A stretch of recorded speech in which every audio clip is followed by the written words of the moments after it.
તમે ખાલી કરો હું એટીએમ હું ભરવા વાળી બેઠી છું, તમે વાપરો ઉડાડો હું મેલડી બેઠી છું. કદાચ ક્યાંક પૈસાની જરૂર પડી, હું માનું છું શારીરિક તકલીફો હોય એના કારણે આર્થિક પડે, દવાખાનું આવ્યું કે આ તે, તો એ કદાચ પૈસાની જરૂર પડે તો ક્યાંય એવી જગ્યાએ હાથ નહીં લોબો કરવા દઉં કે જ્યાં તમારું અપમાન થાય. હું એવી જગ્યાએ અપાઈશ કે જ્યાં તમને ક્યારે એવું નહીં કે મેં તારી પર ઉપકાર કર્યો. એવા વ્યક્તિ જોડે અપાવું તો મોનજો મેં મેલડી હલાવ્યું. પણ એ જરૂરિયાત તમારી પૂરી થઈ જાય ને તમે આગળ જતા 6 મહિના તમે કદાચ આગળ જતા તમારી જોડે પૈસા આવે તો પહેલા જેણે હાલ્યા છે ને એની દોનત રાખજો. ભલે તમારે જો વાપરવાના નહીં રહ્યા ને તો ચિંતા ના કરતા, હું મેલડી બેઠી છું, વાપરવાનું તો પાકીટમાં હાલીશ. હું એટલી તો ગોડી નહીં કે તમને હમુદા ખાલી કરી નાખીશ. જેને જેના 500 રૂપિયા 200 રૂપિયા 1000 રૂપિયા હાલવાના હોય ને એ હાલવાની દોનત રાખજો. ભરવાનું કામ મારું છે. તમે ખાલી કરો હું એટીએમ હું ભરવા વાળી બેઠી છું, તમે વાપરો ઉડાડો હું મેલડી બેઠી છું. પણ વાપરવાનો ઉડાડવાનો મતલબ એ નહીં કે સેવા પુનદાનમાં ધર્મના કાર્યોમાં બસ જેણે જોરથી લીધું છે એના પાસા હાલવામાં આવી જગ્યાએ તમે વાપરો હું ખૂટવા નહીં દઉં મેલડી. જાઓ તમે જે કહો એ જે ગણો એ. અને મારો અનુભવ થયો છે, ભલાન થયો છે, બેઠેલા બધાને થયો છે. કોઈ એવો વ્યક્તિ એવો બાકી નહીં હોય મારો અનુભવ નહીં થયો હોય, કોઈ એવો વ્યક્તિ બાકી નહીં મારો પરચો નહીં મળ્યો હોય. આ એમને એમ લાખોની ભીડ નહીં થતી. નવા આવ્યા હોય ને એને કહીશ કે 5 રવિવાર નહીં ખાલી 1 રવિવાર આવ્યા છે ને પ્રવચન ઓપરેશન જો કાલનો દાડો થવા દો મારો અનુભવ ના કરો તો મને મેલડીને કહેજો. મારી તારા પારે પહેલી વાર આવ્યા ને મારા 15 વર્ષનું દુઃખ મટી ગયું. હવે તો હું પરચાઈ લેવાનું બંધ કરી દઉં છું ધીરે ધીરે કે જાઓ હવે નવાઈ નહીં રહી. ભાવિક ભક્તોને નવાઈ નહીં રહી. કોઈક મરેલી હમણાં ગયા રવિવારે એક જીવ જતો રહેલો. ડૉક્ટરે 4 ડૉક્ટરે એવું કીધું ભાઈ જીવ નહીં, આ બેન નામ લઈ જાઓ. જોયું તું ને એવું કે લઈ જાઓ આ બેન નામ જીવ નહીં. તો એની સાસુએ પ્રાર્થના કરી કે માં હવે તારો આધાર છે. ડૉક્ટરો છૂટી પડ્યા, હવે મારી કુખાર મેડી કરે ખરું. તે ઓટોમેટિક જીવ આવી ગયો, જીવતી થઈ જાય. તો એ મારા ભાવિક ભક્તો હલતા નહીં. બોલો કે મારી એમાં શું નવાઈ છે? તારા તો રોજના પરચા છે આવા. હા શું ખોટું? નકર આ પરચા તો બહાર જુઓ તો નવાઈ લાગે.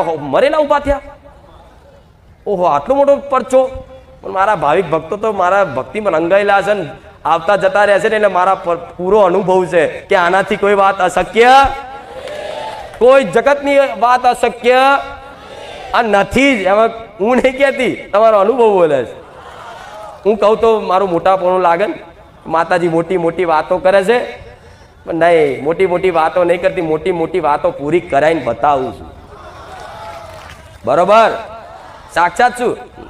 જો સાક્ષાત ચૂંદડી છે, મારા દીકરાનું શરીર છે, આ હાથ છે. જો જો મેલડીમાં થોડી ઘડિયાળ પહેરે, હું ઘેરે પહેરું. શરીર મનુષ્યના શરીરના કોડીએ ધૂણું છું ને બોલું છું ને. હા એટલે એ મર્યાદામાં મારે કામ કરવાનું હોય. ગયા રવિવાર કીધું હતું ને, એ મર્યાદામાં મારે કામ કરવાનું. આ રૂપમાં આવું એ દાડ માગજો બધું પૂરું કરી દઉં કે માં અહીંથી આખા બ્રહ્માંડ ફરાય તો ફરાય. પણ મનુષ્ય ખોડીએ છું. મારા દીકરાને તે અમુક વાતો તમે વિચાર, માતાજીને દીકરો છે કેટલી ભક્તિ કરતો તો મારો દીકરો છે ને ભક્તિ એટલે કે આખો દાડો કે મઢમાં નહીં બેહી રહેતો, પણ 24 કલાક બસ વિચારોને એને તો યાદ કરવાનું નહીં રહ્યું. તમને તો યાદ કરવું પડે કે હે માતા, એ મેરડી માતા, એ ચામુંડ માતા, એને તો યાદ કરવાનું નહીં રહ્યું. એક દાડ મારા દીકરાએ મને પ્રશ્ન કર્યો કે મારી આવા બધા હવારમાં ઉઠે તો તમને બધાને કેવું પહેલી માતા યાદ આવે ને? કેવું હવારમાં ઉઠો એટલે પહેલે કે આમ આંખો ખોલો એટલે કે હે ચામુંડ, હે મહાકાળી, એ ભદ્રકાળી, એ ખોડિયાર, બોલો ને આવું, એ બ્રહ્માણી, એ મેરડી માતા, એમ કરીને દિવસ તમારો જ્યારે આંખો ખોલો તારો યાદ કરો. તેવી રીતે મારા દીકરો ઉઠે ને તો માતા યાદ જ ના આવે એમ.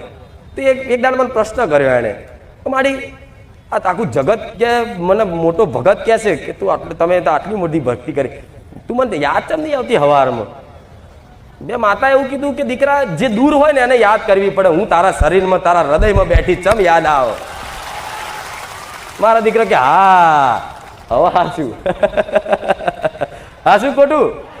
નગર જે હવારમાં ઉઠો જે વહાલ કરતું હોય, જે તમે ચાહતા હોય, જે દેવી શક્તિ માનતા હોય ને એ પહેલું યાદ આવે. મારા દીકરાનું યાદ ના આવું એને પ્રશ્ન જ થયો, માતા તું ચમ યાદ નહીં આવતી મને? કે દીકરા દૂર હોય ને, જે અહીંથી કોઈક બારગામ હોય એ ભાઈને યાદ કરવા પડે. તમારા જોડે બેઠા હોય યાદ કરવા પડે. મેં મારા દીકરાને સમજણ પાડી, દીકરા તારા લાડથી તારી ભક્તિથી તો હું તારા હૃદયમાં સમય જઈશું ને એટલે હું તને યાદ નહીં આવતી, હું તારે 24 કલાક અંદર છું.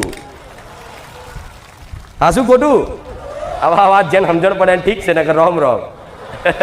એટલે એવું એ યાદ કરવાને તો યાદ કરતા કરતા કરતા કરતા તમારું મન અને દેવી શક્તિનું રૂપ એક થઈ જાય ને પછી યાદ કરવાનું ના હોય. 24 કલાક રહે મગજમાં. 24 કલાક ગમે તેવું વસ્તુ આવે, ગમે તેવી વાત હોય, તમને માતાજીએ કશું મેમરીમાં રહે જ નહીં. કોઈક તમને વાહિયાત ખોટી વાતો કરતો હોય ને કે ફલાણાની ચૂંટણીની વાતો ને ફલાણાની નોકરીની વાતો, તો તમને બેચેની લાગે. ભાઈ માતાની વાત કરતો મને ભાલું લાગશે. અને દેવગતિની વાત કરવા બેહન એટલે ઓહો ભૂખાઈ ના લાગે, તરસય ના લાગે. 2 કલાક 4 કલાક ચમના નીકળી જાય ખબર ના પડે. આ શું ખોટું? હા તો આ શું છે? રંગ લાગ્યો. અને આ રંગમાં કરજો મારા વખાણ, જેટલી વાતો કરવી એટલી કરજો. તમારું મોડું હુકાઈ જાય એટલી કરજો મારી વાતો, મારા વખાણ ખૂબ મને વાલ કરજો. પણ એક એક આ વસ્તુ તમે જે બોલો છો ને એ 24 કલાક અલગ અલગ રૂપમાં અલગ અલગ માણસ જોડે અલગ અલગ ભક્તો જોડે હું કાન દઈને સાંભળવા વાળી છું. એટલે મને ખબર છે કે બધા મને કેવો ભાવ આલે છે. નોકરી ઉપર જાય કે હગાવાળાને તો જાય કે ગમે તો જાય, બહાર ગામ ફરવા જાય તોય તે બસ કંઈક 2 મિનિટ કોઈ વાતચીત કરીને એટલે મારી વાત તરત ચાલુ તમારા મોઢે આવી જ જાય. બારે જાય જોયું તો કે હા કોઈ ક્યાંક ભાઈ ચાલુ કરે. અને અમુક પાછું કોઈ એવું કે આ તો બધી ખોટી અંધશ્રદ્ધા ધતિંગ હોય એટલે તમને ચીડ ચડે. પાછી ચડે ને એવું ચડે ને એવી ચીડ.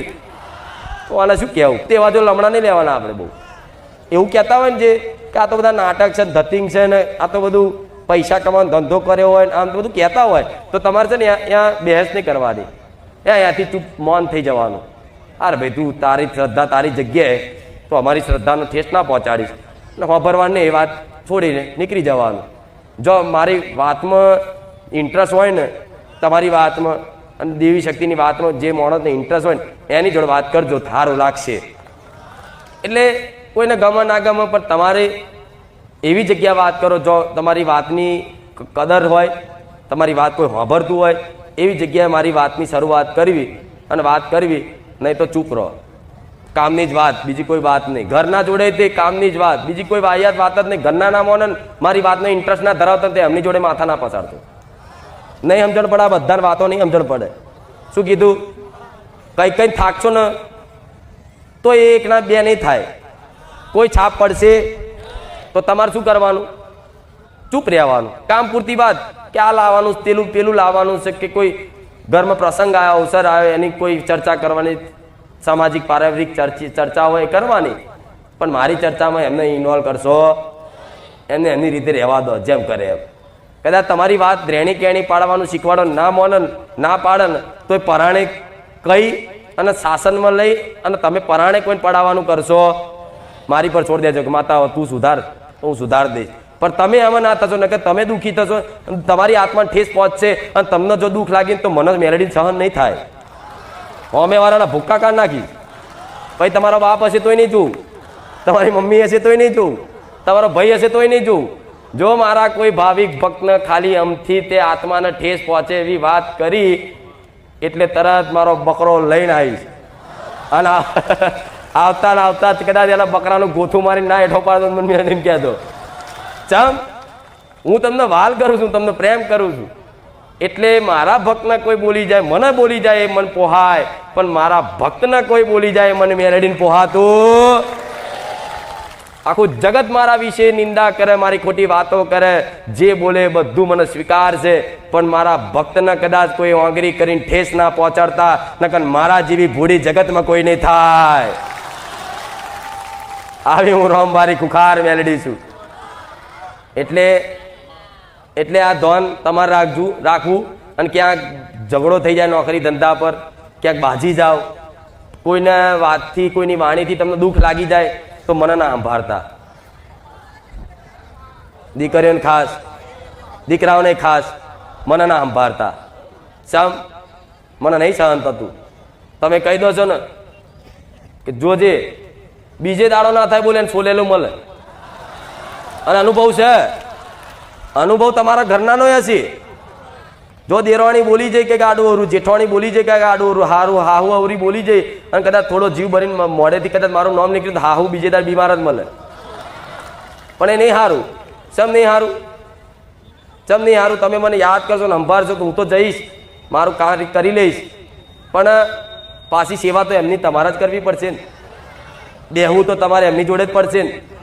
તો પછી આપણે કોઈની વાણી એવી છે, કોઈનો સ્વભાવ એવો છે, તો તમે સહન કરતા શીખો ને સહન કરવું જ પડશે. હો, સહન કર્યા વગર તો મારા દીકરાને આ જે મળ્યું છે ને પદ માન સન્માન, આ સ્ટેજ, હું માતા, સહન કર્યા વગર મળ્યું, એટલે તમારે સહન તો કરવું પડશે ને. ના થાય ને તોય કરો. અને સહન કરીને એ પીડા, એ વેદના, એમના એ બોલ સહન ના થતા હોય છતાં પરાણે સહન કરીને, મારા કારણે સહન કરીને રાખો ને, એનો હિસાબ હું મેરડી એવો હાલું કે જે તમને બોલી ગયું હોય ને આજે ને 5 વર્ષે તમને આઈને હાથ જોડે, એટલી મારી ગેરંટીની ગેરંટી. તમને એક દાડા આઈને કહે કે ભાઈ તું બારે જાય છે, મારી દીકરીને મારા દીકરાના તકલીફ છે, તો માનતા રાખો ને તો તમારે એવું કે લેહડ મારજો, તું જાતે રાખ, અને તમારા કારણે એનું કામ કરી લઈશું મેરડી, અને એને મારો ભક્ત બનાવીશું માતા. એટલે આ ધોન રાખશો ને. દીકરીઓ તો ખાસ, દીકરાઓ તો સમજી જાય, દીકરીઓ ખાસ એની હા હું કે મારી ખુખાર મેરડી જોશે. અરે સો મોકલ કરશો મન. હા શું ખોટું? અને મને મોકલો, હોભર્યું છે ને આવું દેવ એટલે 2 ધારી, આ બધું હોભરેલું જ છે, મારે બહુ કહેવું નહીં.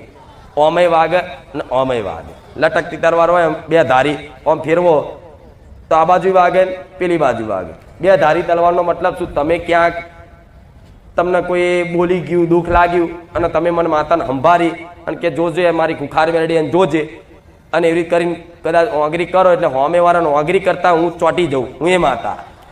એટલે હોમેવાળાને પહોંચી જાઉં, એને બીમાર પાડું, કદાચ બાઇક લઈને સોલે બોલાઈ જાય, વાગી જાય કે ગમે તે કોઈ નુકસાન આવે તો બીજે દર તમે ખબર કાઢવા જાઓ એટલે પાછી મારી લાલ ઓંખ થાય.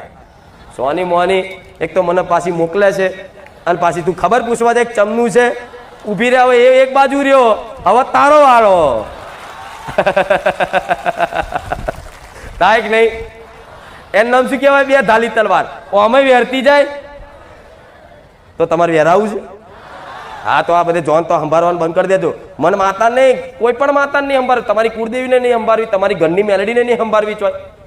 કોઈક લઈ જાય, પડાઈ જાય, અરે મોજ કર, જા લે લઈ જા, 500 રૂપિયા લઈ જાય, લે 1000 વાપર, ચાલ લઈ જા, મારી માતા તને જા સુખી રાખે, એવી ભાવના રાખજો. ગોડા દેવી શક્તિ છે ને, એનો હિસાબ ચારે નહીં જવાય, એનો દંડ તો મળશે જ. એને જે ગુનો કરે એનો દંડ તો એને મળવાનો જ, એમાંથી છુટકારો એનો નહીં જ. પણ તમે શું લેવા હોમે આવા થઈ, એમના જેવા થઈને તમારી ભક્તિમાં તમારા મન ઉપરના હૃદય ઉપર ઠેસ પહોંચાડો. બરોબર ને? ખબર પડી 2 ધારી તલવાર? હું તો એક જ ધારી છું અત્યારે. શામ કે મને, હું પહેલેથી જ કહું છું મને મોકલશો નહીં તો હું જતા તો જઈશ, પણ આવતા ચેટલાને વેરતી આવી છે ખબર? એમાં તમે આવી ગયા, બીજું બોલવા વાળું એ આવી ગયું, મારી ખબર કાઢવા આવ્યા.